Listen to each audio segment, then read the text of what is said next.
तो हम बता चुके हैं आपको कि योगी सरकार आज अगले 1 साल के लिए अपना बजट पेश करने जा रही है। क्या आप जानते हैं कि पहली बार उत्तर प्रदेश में 1952 में बजट पेश किया गया था। उस वक्त यह कुल 149 करोड़ रुपए का बजट था। पिछले साल यह बजट 6,90,000 करोड़ तक पहुंच गया। इस साल इसके 7.5 लाख करोड़ पार किए जाने की पूरी संभावना है, यानी कि 72 सालों में यूपी का बजट करीब 4,600 गुना बढ़ा है। इन 72 सालों में बहुत चीजें बदली। सूटकेस को टैबलेट ने रिप्लेस कर दिया है, बजट पेपरलेस हो गया है, हर वर्ग के लिए नीतियां बन गई हैं, योजनाएं शुरू हो गई हैं। पर इन योजनाओं के संचालन के लिए केंद्र के अंतरिम बजट में यूपी को क्या सौगात मिली है, ये भी समझ लेते हैं। तो अंतरिम बजट में क्या सौगातें मिली हैं, हम ग्राफिक्स के माध्यम से समझेंगे।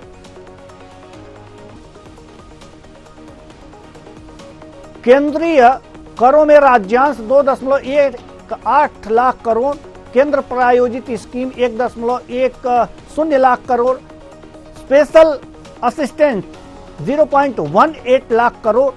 इस वित्त वर्ष में अतिरिक्त राज्यांश 0.15 लाख करोड़, कुल 3.61 लाख करोड़, 40 लाख लखपति दीदियां बनेंगी। ये यूपी को मिला है। प्रयागराज नैमिषारण्य आध्यात्मिक पर्यटन के बड़े केंद्र बनेंगे। 5,000 इलेक्ट्रिक बसें अनुबंध पर संचालित होंगी। ये उत्तर प्रदेश को मिला है अंतरिम बजट से, जो अभी कुछ दिन पहले 1 फरवरी को पेश हुआ था।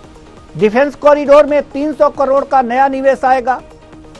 केंद्रीय करों में 15,000 करोड़ रुपए प्रस्तावित किए गए हैं। और आपको बता दें, केंद्र प्रायोजित स्कीम में 1.10 लाख करोड़, स्पेशल असिस्टेंट के लिए 0.18 लाख करोड़ की व्यवस्था की गई है। ये जो हमने आपको दिखाया, 1 फरवरी को जो केंद्र सरकार ने अपना अंतरिम बजट पेश किया था, उसमें उत्तर प्रदेश को ये चीजें मिली थी। और ये उत्तर प्रदेश को आगे बढ़ाने के लिए $1 ट्रिलियन व्यवस्था बनाने के लिए महत्वपूर्ण होगा। और बजट जो अब आ रहा है 11 बजे 1 साल के लिए,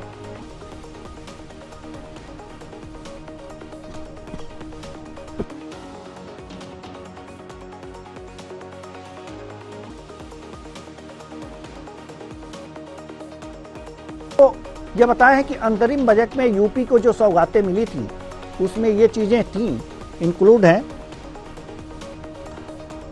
अब हम आपको उत्तर प्रदेश लिए चलेंगे अपने संवाददाताओं के पास। साथ ही साथ हमारे साथ मेहमान भी जुड़ेंगे, एक वरिष्ठ पत्रकार।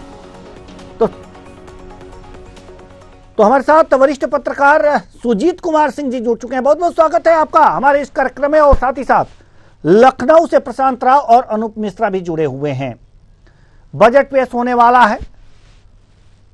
उत्तर प्रदेश का यह वार्षिक वित्तीय विवरण आज 11 बजे पेश हो जाएगा। इस बजट को लेकर के प्रशांत राव, हम आपके पास आना चाहते हैं कि बजट को लेकर के क्या कुछ लोगों में आशाएं हैं, क्या कुछ सोचा समझा जा रहा है, किन किन मुद्दों पर फोकस हो सकता है, प्रशांत राव?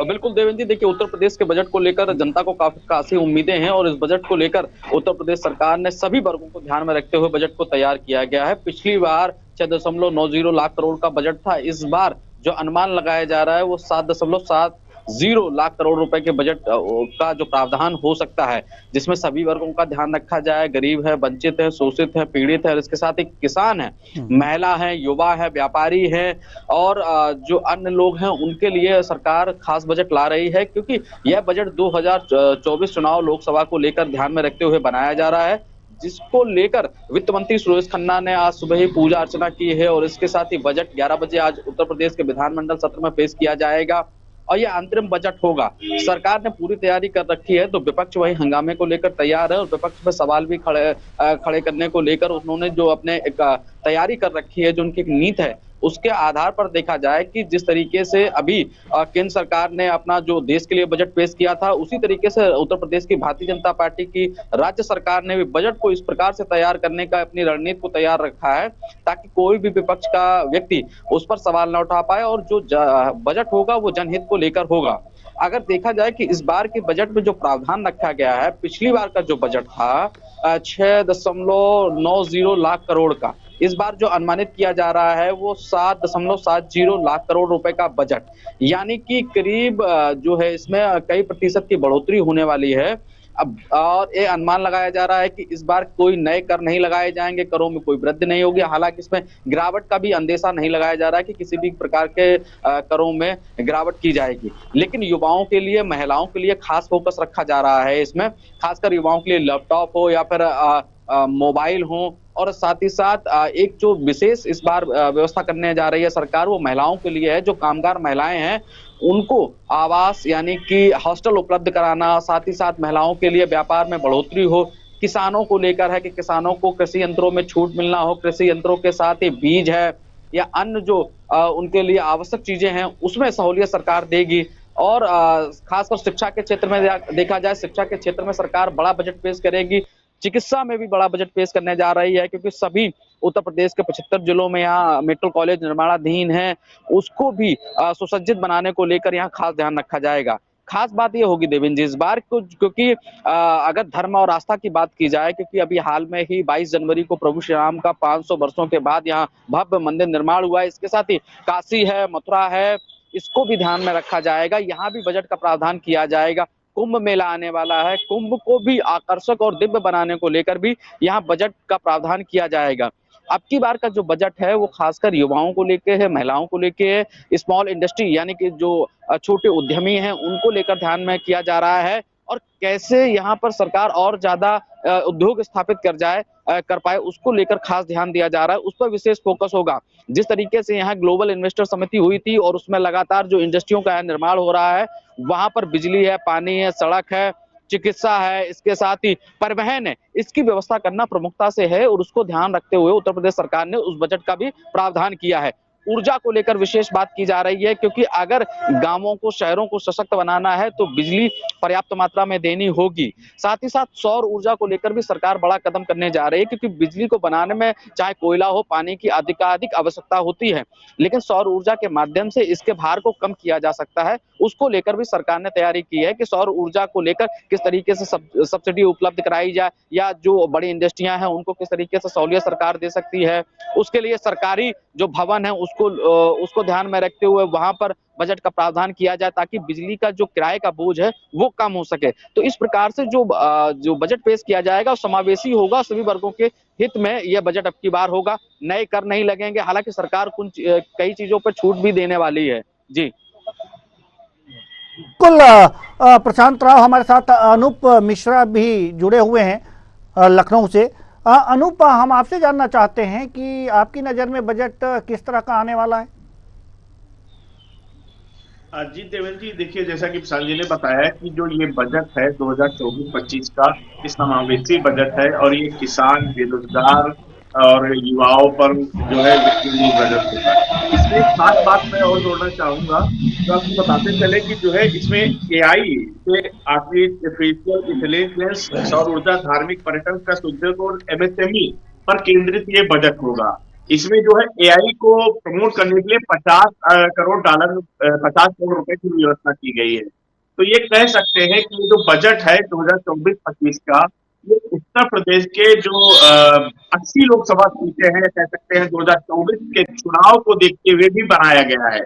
क्योंकि 2024 का जो कहते हैं कि प्रधानमंत्री की कुर्सी का रास्ता उत्तर प्रदेश से होकर गुजरता है, और प्रधानमंत्री नरेंद्र मोदी और उत्तर प्रदेश के मुख्यमंत्री योगी आदित्यनाथ लगातार ये कह रहे हैं कि हम 80 लोकसभा सीटें उत्तर प्रदेश से जीत करके देंगे।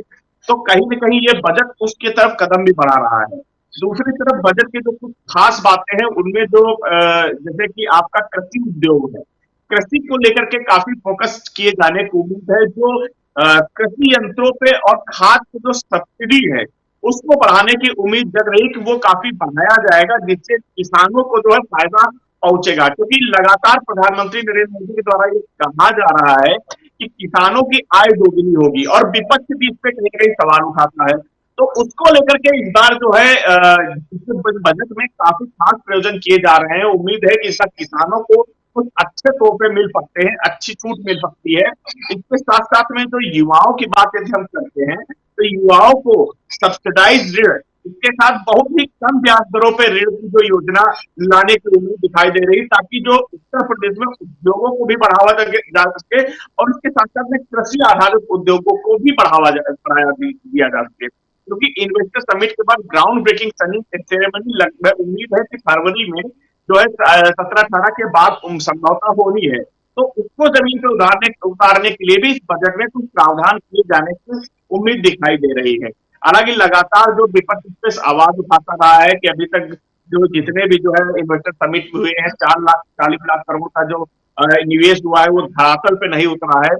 इसी को देखते हुए जो योगी सरकार इस बजट को जो ला रही है, इस बजट में ऐसे प्रावधान किए जाने की उम्मीद है जो इन्वेस्टर समिट को और ग्राउंड ब्रेकिंग सेरेमनी को देखते हुए जो है इसको आगे बढ़ाया जाएगा। इसके साथ साथ आपको एक चीज और बताते चले देवेंद्र जी, कि इस बजट में जो है टैबलेट और लैपटॉप को भी जो है शामिल किया गया है, क्योंकि जो युवा है जिनको अखिलेश यादव की सरकार में टैबलेट दिए गए थे, तो आज के टाइम पे उस समय में काफी फर्क हो चुका है, करीब 6 से 7 साल गुजर चुके हैं। तो युवाओं को स्मार्ट बनाने के लिए, स्मार्ट सिटी के लिए भी जो है टैबलेट और लैपटॉप दिए जाने की जो है संभावना दिखाई पड़ रही है। अनूप, हम आपको रोकना चाहेंगे। अनूप, हम आपको रोकना चाहेंगे थोड़ी देर के लिए। जैसा कि आप लैपटॉप की बात कर रहे हैं, लैपटॉप स्मार्टफोन की आप बात कर रहे हैं अनूप मिश्रा, तो सवाल यहाँ पर यह है कि जो लैपटॉप और स्मार्टफोन और टैबलेट की व्यवस्था तो पिछले जो बजट पेश हुआ था उसमें हुआ था। अनूप मिश्रा, आप मुझे सुन नहीं पा रहे हैं, हमको लग रहा है आप लगातार कोई बात करते जा रहे हैं। नहीं, अनूप को मेरी आवाज पहुंचाई जाए।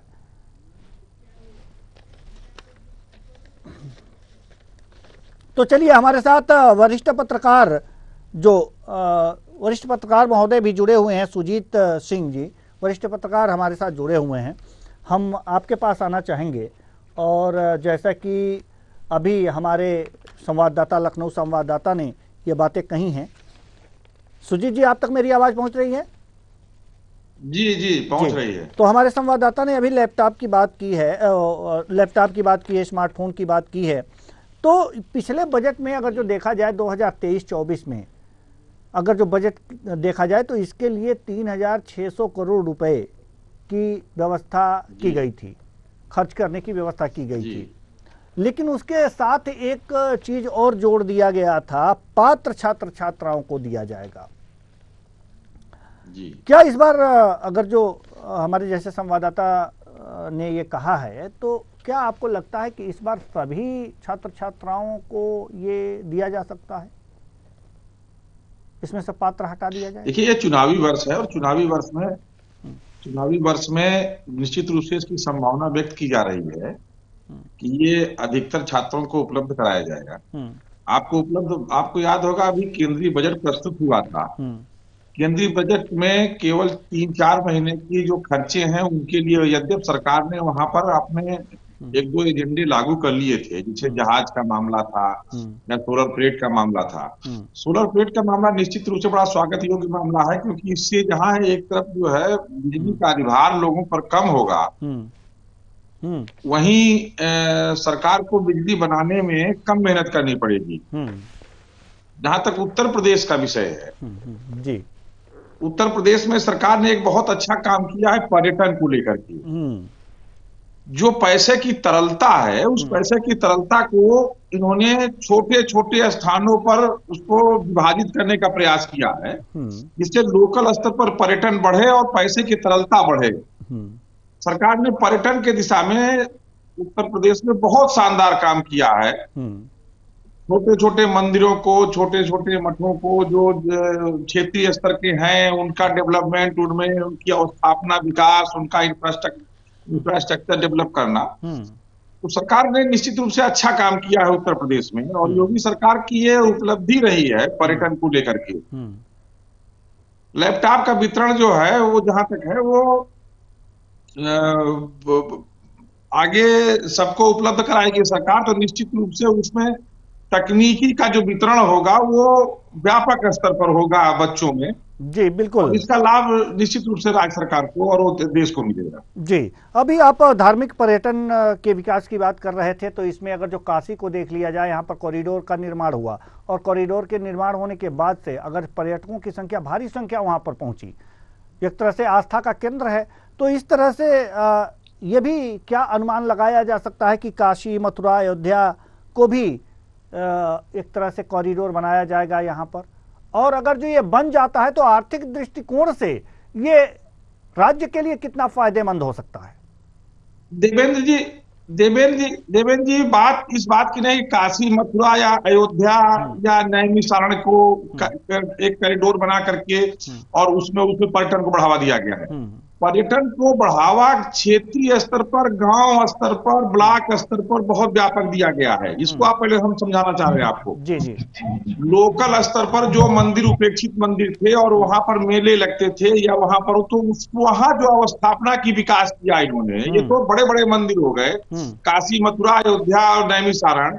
तो यहाँ तो ये काफी दूरी, लेकिन जो गांव, ब्लॉक स्तर पर, जिले स्तर पर छोटे छोटे जो किए गए, तो उससे जो ग्रामीण जनता है, जो गांवों के लोग हैं, जो उनमें पर्यटन को बढ़ावा मिला है और लोगों, और उससे वहां पर जो क्षेत्रीय स्तर पर छोटे छोटे अप्रत्यक्ष रोजगार जुड़ेंगे, तो उससे पैसे की तरलता व्यापक स्तर पर बढ़ेगी। सरकार की ये मंशा रही है उत्तर प्रदेश में और सरकार उसको करने में सफल हो रही है। तो ये तो अच्छी बात है, इस तरह से बढ़ना भी चाहिए। और अगर जो इस तरह से बढ़ रहा है तो विकास भी तेजी से होगा, रोजगार भी मिलेगा और तमाम जो है सुख सुविधाएं भी सामने आएंगी। तो कुल मिलाकर पर्यटन को लेकर के, क्षेत्रीय पर्यटन को लेकर के और छोटे छोटे पर्यटन को लेकर के योगी सरकार की बहुत ही सफल नीति रही है। जी बिल्कुल। और जिसने भी इस नीति को बनाया है, मैं तो योगी सरकार को ही मानता कि योगी सरकार ने ही नीति बनाया है, लेकिन योगी सरकार की ये नीति बहुत ही सफल नीति रही है। और छोटे छोटे स्तर पर जो उन्होंने 1 करोड़, 2 करोड़, 3 करोड़ दे करके वहां पर जो इंफ्रास्ट्रक्चर डेवलप किया है और आगे भी ये कर रहे हैं, तो इससे जो है पर्यटन को क्षेत्रीय स्तर पर, घरेलू पर्यटन को बड़ा बढ़ावा मिलेगा। जी, घरेलू पर्यटन को बढ़ावा मिलेगा। एक चीज और देखने को मिल रही है, उम्मीद जताई जा रही है कि इस बार जो है लखनऊ मेट्रो को सेकेंड फेज के लिए भी कुछ बजट जारी हो सकता है, जो लखनऊ मेट्रो है। हाँ, लखनऊ पर दरअसल एक रूट पर लखनऊ में मेट्रो है और उसके कारण मेट्रो बहुत सफल नहीं हो पा रही है, क्योंकि उसको जब तक व्यापकता नहीं दी जाएगी लखनऊ में, तब तक उसका सफल अवतरण नहीं हो पाएगा और ये निरंतर घाटे में रहेगी। तो सरकार का मेट्रो को लेकर के जो निर्णय लिया गया है वो अच्छा निर्णय है। और लखनऊ बहुत बड़ा महानगर, आज करीब 50 लाख से ज्यादा की आबादी का महानगर है ये। तो लखनऊ में एक दूसरा रास्ता हरदोई रोड को शायद ये टच कर रहे हैं, अगर वहां टच कर रहे हैं तो बहुत अच्छा है। और इससे वो सघन आबादी है, सघन आबादी में अगर मेट्रो रहेगी तो आवागमन बहुत सरल हो जाएगा। जी बिल्कुल, बिल्कुल सही बात कह रहे हैं। हमारे साथ लखनऊ से हमारे संवाददाता प्रशांत राय जुड़े हुए हैं। प्रशांत, जैसा कि लखनऊ मेट्रो की बात हो रही है तो सेकेंड फेज के लिए इसमें बजट जारी हो सकता है, और जैसे हमारे वरिष्ठ पत्रकार सुजीत कुमार सिंह जी का कहना है कि घाटे में चल रही है, लेकिन अगर जो दूसरे रूट पे भी हो जाए तो ये घाटा पूरा हो सकता है। आखिर घाटे में क्यों चल रही है ये लखनऊ मेट्रो? जी देवेंद्र जी, देखिए लखनऊ मेट्रो के घाटे की बात की जाए, उसको लेकर जो लखनऊ मेट्रो ने तमाम प्लान यहाँ तैयार किए थे, किसी भी तरीके से घाटे को कवर करने को लेकर तमाम लखनऊ मेट्रो ने योजनाएं चलाई थी, जिसमें उन्होंने जो डेली पासेस हैं उसको बनाया था, स्टूडेंट पासेस हैं उसको भी उन्होंने यहाँ डेवलप किया है। साथ ही साथ एडवर्टाइजिंग से किस तरीके से पैसा लाया जा सके ताकि लखनऊ मेट्रो के बजट जो घाटे का है उसको पूरा किया जा सके, इस बात का उन्होंने काफी जो है संतुलन किया और उसको लेकर उत्तर प्रदेश सरकार को कार्य योजना रखी है। हालांकि इसको घाटे को दूर करने को लेकर लखनऊ में इसका और विस्तार किया जाना है सेकेंड फेज का, उसको लेकर यहाँ पर जो है रूट मैप तैयार किया जा रहा है। साथ ही साथ अगर उत्तर प्रदेश के बजट में इस बार देखें तो गोरखपुर, वाराणसी, प्रयागराज में भी मेट्रो संचालन को लेकर भी यहाँ इस बार बजट का प्रावधान हो सकता है। इस पर विशेष फोकस रखा जा रहा है, खासकर गोरखपुर, वाराणसी और प्रयागराज, क्योंकि तीनों जो है तीर्थ क्षेत्र हैं और यहाँ जनता की निगाहें टिकी होती हैं, जिसमें दो पूर्वांचल, तीनों कहा जाए कि प्रयागराज और उसके साथ ही वाराणसी और गोरखपुर, ये पूर्वांचल के क्षेत्र हैं। यहाँ पर विशेष फोकस इस बार रखा जा रहा है कि किसी तरीके से इन पिछड़े हुए क्षेत्रों को और ज्यादा विकसित किया जा सके। लेकिन देवेंद्र जी, अगर आम बात की जाए तो इस बार के बजट में जिस तरीके का प्रावधान होना चाहिए, जो लोग उम्मीदें लगाए बैठे हैं, जिसमें पिछली बार फ्री बिजली, चाहे वो किसानों हो या अन्य मद योजनाओं को लेकर फ्री बिजली दी गई थी, उसके लिए 900 करोड़ रुपए का 2023-24 के बजट में प्रावधान किया गया था। 400 करोड़ रुपए यहाँ गन्ना भुगतान के लिए प्रावधान किया गया था। इस बार क्योंकि गन्ना किसानों की बात तेजी से उठ रही है और पश्चिम से यह बात तेजी से आ रही है, गन्ना किसानों का भुगतान पूर्व की सरकारों से लगातार रुका हुआ है। योगी सरकार के घोषणा पत्र में गन्ना किसानों के वादे को लेकर कई बार बातें कही गई हैं, चाहे वो पार्लियामेंट्री इलेक्शन हो या असेंबली इलेक्शन हो, उसमें भी ये वादे किए गए थे गन्ना किसानों का भुगतान किया जाएगा। तो 400 करोड़ के बजट को क्या 2024-25 में बढ़ाया जाएगा, इसको लेकर भी ध्यान रखा जाएगा और सरकार इसके लेकर भी प्रावधान करने वाली है कि जो पूर्व का शेष किसानों का गन्ना भुगतान है उसे किया जाए।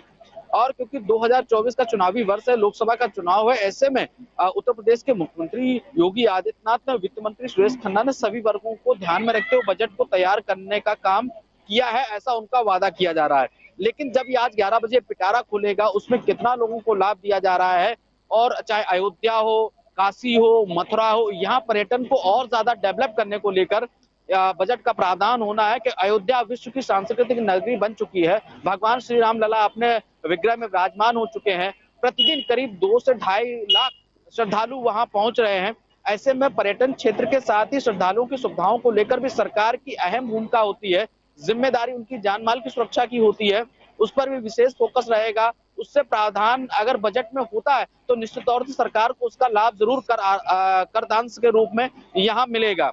और काशी की बात की जा रही है, काशी कॉरिडोर का निर्माण जिस तरीके से तेजी से किया जा रहा है, वहां पर्यटन को बढ़ावा मिलता है तो निश्चित रूप से राजस्व को बढ़ावा जरूर मिलेगा। साथ ही साथ इस बार जो कुंभ का यहाँ पर आयोजन होगा, पिछली बार 3,500 करोड़ रुपए से भी ज्यादा का यहाँ प्रावधान बजट में किया गया था। इस बार अनुमान लगाया जा रहा है कि 5,000 करोड़ रुपए का यहाँ प्रावधान रखा जाएगा। तो इस बात को लेकर भी ध्यान रखा जा रहा है कि सरकार जिस तरीके से यहाँ पर अपने पैसे को इन्वेस्ट कर रही है, उसको किस तरीके से सरकार प्लस में ला सके, घाटे में ज्यादा ना जाए। इस तरीके की रणनीति भी वित्त मंत्री सुरेश खन्ना ने तैयार की है और उसका प्रावधान करके कुंभ मेले को भी सफल बनाया जा सके, इस पर विशेष फोकस रखा जाएगा।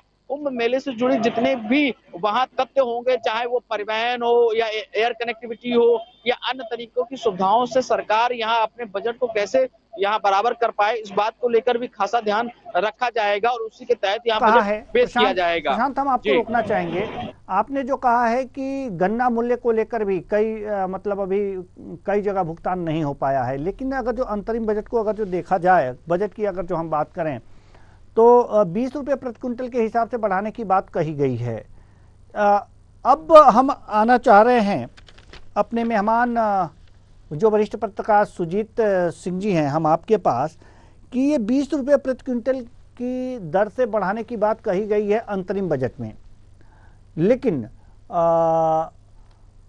एक और हम प्रश्न पूछें इससे पहले हम एक और मेहमान हमारे साथ जुड़ चुके हैं, डॉक्टर विकास जो अर्थशास्त्री हैं। बहुत बहुत स्वागत है आपका हमारे इस कार्यक्रम में।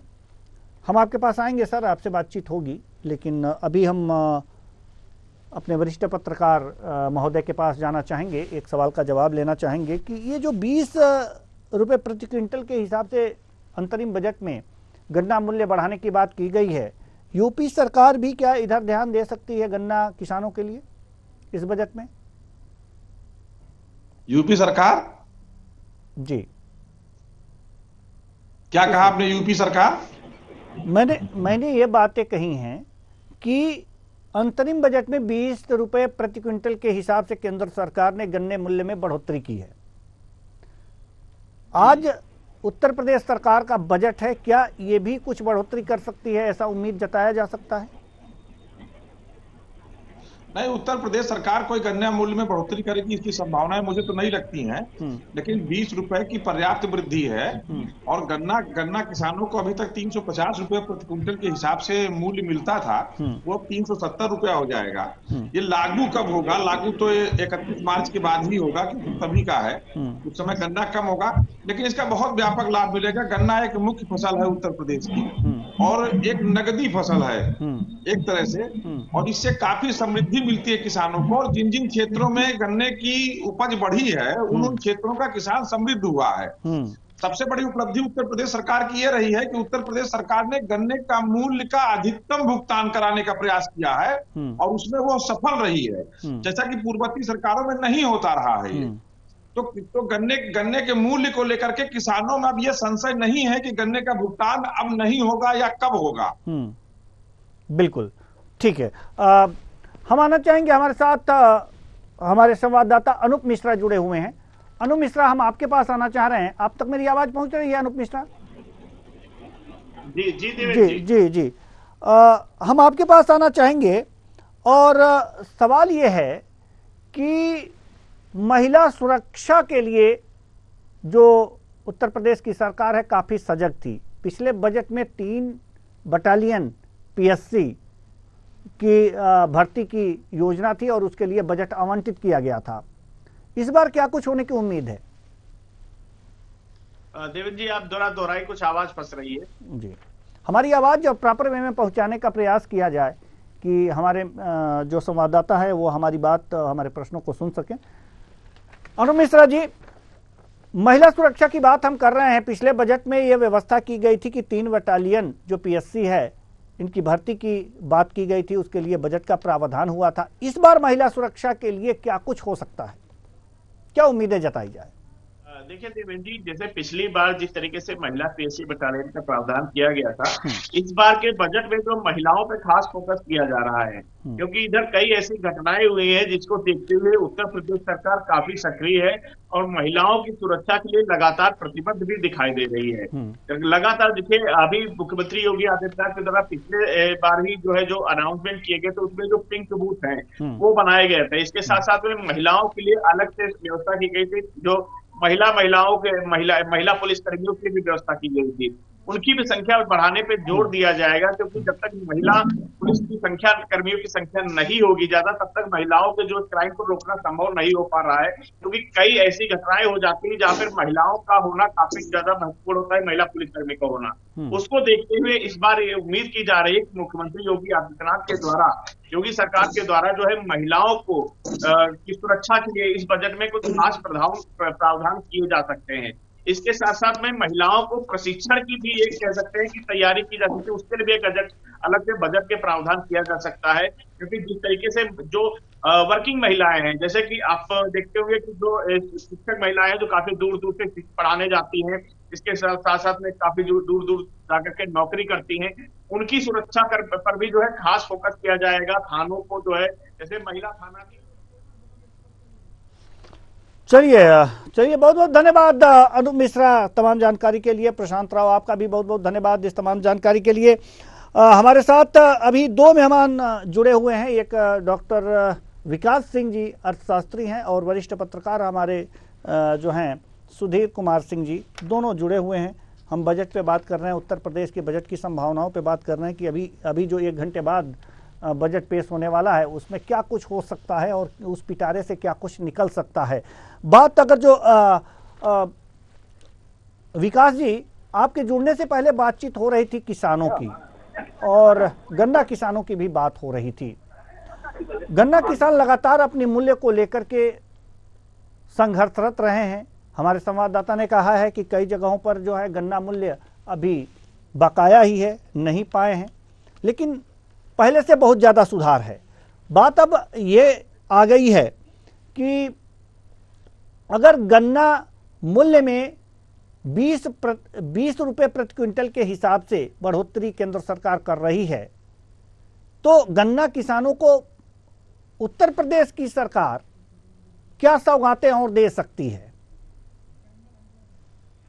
नमस्कार सर, मैं डॉक्टर विकास सिंह जी। सर, जैसा आपने बताया कि गन्ना किसानों के संदर्भ में उत्तर प्रदेश सरकार ने विगत सरकारों की अपेक्षा सराहनीय प्रयास किया है। जैसा कि हम आपको बताते चले कि गन्ना मूल्य का निर्धारण एफआरपी मूल्य के आधार पर किया जाता है और पिछले वर्षों की तुलना में अगर देखा जाए तो लगातार कह सकते हैं कि गन्ना के मूल्य में लगातार वृद्धि हुई है। वर्तमान बजट से भी ये अपेक्षा की जा रही है कि किसानों के हित को देखते हुए अन्य फसलों से जिस प्रकार से केंद्र सरकार ने मूल्यों में वृद्धि की है, उत्तर प्रदेश सरकार भी गन्ना किसानों के मूल्यों में वृद्धि निश्चित रूप से करेगी, जो निश्चित रूप से उल्लेखनीय भी है, प्रशंसनीय भी है।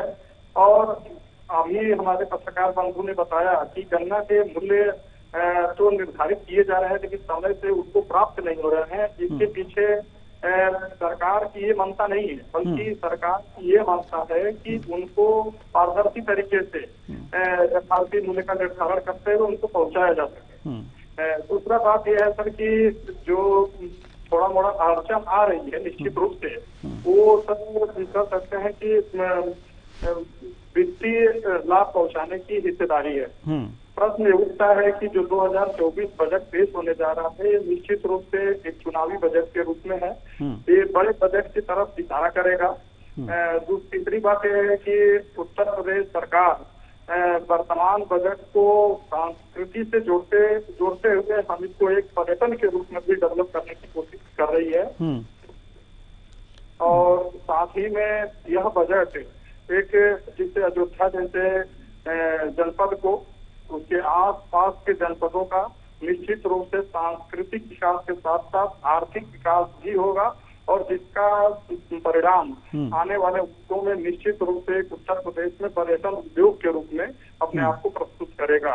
आज तक जैसा कि हम जानते थे कि वाराणसी ही एक पर्यटन के रूप में एक अच्छा विकल्प दिखता था, कुशीनगर दिखता था, उसी तरीके से अयोध्या एवं अयोध्या के आसपास के भी नगरों का उत्थान निश्चित रूप से होगा। जी बिल्कुल बिल्कुल आप सही बात कह रहे हैं कि वास्तव में जो विकास होगा और अयोध्या में इतना बड़ा मंदिर बना है तो इसका भी लाभ प्राप्त होगा।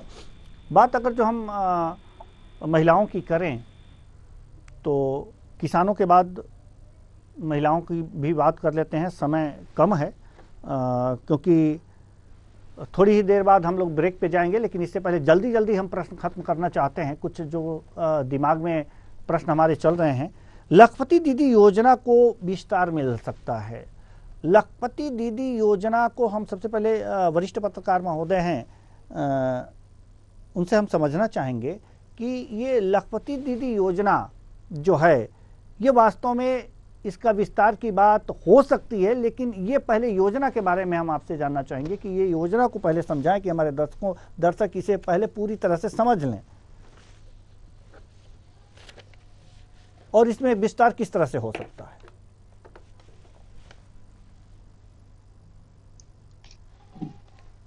देवेंद्र जी आप मुझसे पूछ रहे हैं? जी आपसे ही पूछ रहा हूं सर।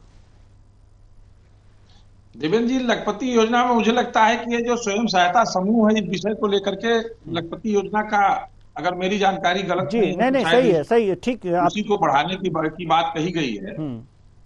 और स्वयं सहायता समूह गांवों में निश्चित रूप से एक अच्छा माध्यम साबित हुआ है, छोटी छोटी धनराशि बचा करके, और उसके बाद में इस पर कार्य हो रहा है। तो अच्छा है, इस पर अभी और विस्तार की आवश्यकता है, विस्तार कर रही है सरकार। उन्होंने लखपति योजना शायद 1 लाख लोगों के 1 करोड़ लोगों को किया है। 1.4 करोड़। बहुत ज्यादा अध्ययन हमारा इस पर नहीं है, इस नाते से मैं इस पर नहीं कोई बात नहीं आप आपने सही बताया कि स्वयं सहायता समूह की महिलाओं को लखपति बनाने की योजना चल रही है और बहुत सी महिलाएं लखपति बन भी गई हैं, लेकिन इसके विस्तार के लिए ज्यादा जरूरत किस बात की हो सकती है?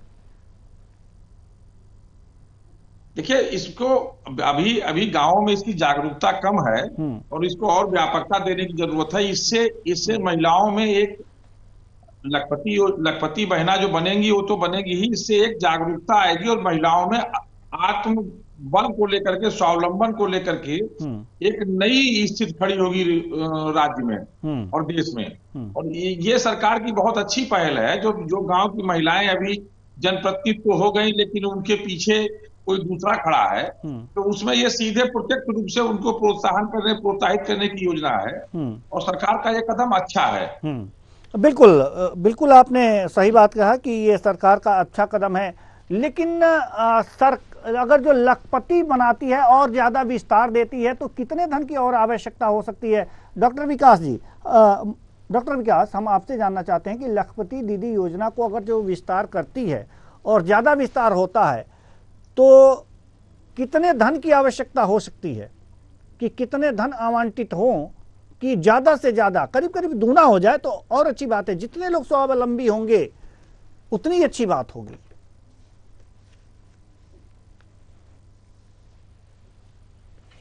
डॉक्टर विकास, हम आपसे जानना चाहते हैं। सर, जो लखपति दीदी योजना है, निश्चित रूप से हम जैसा कि जानते हैं कि पूरे उत्तर प्रदेश में पूरे भारत का उत्तर प्रदेश में सबसे अधिक जनसंख्या निवास करती है। और ये भी आपको बताते चले कि हमारे कार्यशैली में, मतलब कह सकते हैं रोजगार में 37.2 के आसपास महिलाओं का प्रतिनिधित्व है, जो पिछले वर्षों के अपेक्षाकृत लगातार बढ़ रहा है।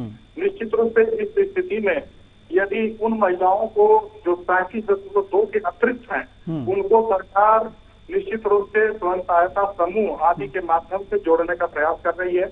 उसके लिए अतिरिक्त बजट का प्रावधान केंद्र सरकार ने एक झलक जरूर प्रस्तुत की है और हम पूरा उम्मीद करते हैं कि 2024 के अंतरिम बजट में महिलाओं को निश्चित रूप से बजट के माध्यम से लखपति के रूप में चुनना भारत के लिए एक बहुत ही बड़ा कह सकते हैं कि एक बहुत सराहनीय कदम है। और अगर उत्तर प्रदेश सरकार की तरफ इशारा करें तो उत्तर प्रदेश सरकार जहां एक तरफ कह सकते हैं कि छात्रवृत्ति, शिक्षा आदि के माध्यम से जहां महिलाओं को सशक्त कर रही है, वहीं दूसरी तरीके से उस प्रकार की महिलाओं को जो रोजगार से डायरेक्टली नहीं जुड़ पा रही हैं, उनको सिलाई, कढ़ाई, जड़ी बूटी आदि के माध्यम से सशक्त करने का प्रयास कर रही है। इसका एक छोटा सा उदाहरण है सर, पुष्पा योजना, रोशनी योजना पहले इसका परिणाम अच्छा दे चुकी है। जैसे हम छोटा उदाहरण दें, मऊ जनपद में जड़ी बूटी साड़ियों में महिलाओं का योगदान बहुत सराहनीय है। इसी तरीके से हम लखनऊ में चिकन साड़ी के संदर्भ में देख सकते हैं। ठीक इसी तरीके से गाँव में स्वयं सहायता समूह के माध्यम से छोटी छोटी महिलाएं अपनी बचत को इकट्ठा करके सिलाई मशीन, कढ़ाई बुनाई के आदि के माध्यम से निश्चित रूप से लघु कुटीर उद्योग का एक मार्ग प्रस्तुत कर रही है जी। तो हम कह सकते हैं कि इतनी बड़ी आबादी को यदि बजट के माध्यम से उसमें लाया जाए, प्रोटेक्ट किया जाए, तो निश्चित रूप से इसका आउटपुट भविष्य में दीर्घकालिक अच्छा देखने को मिलेगा और हमारा उत्तर प्रदेश उत्तम प्रदेश की तरफ बढ़ता हुआ प्रतीत होगा। जी, बहुत बहुत धन्यवाद दोनों मेहमानों का, आप आए और इतनी अच्छी बातचीत की, इतनी अच्छी जानकारी दी।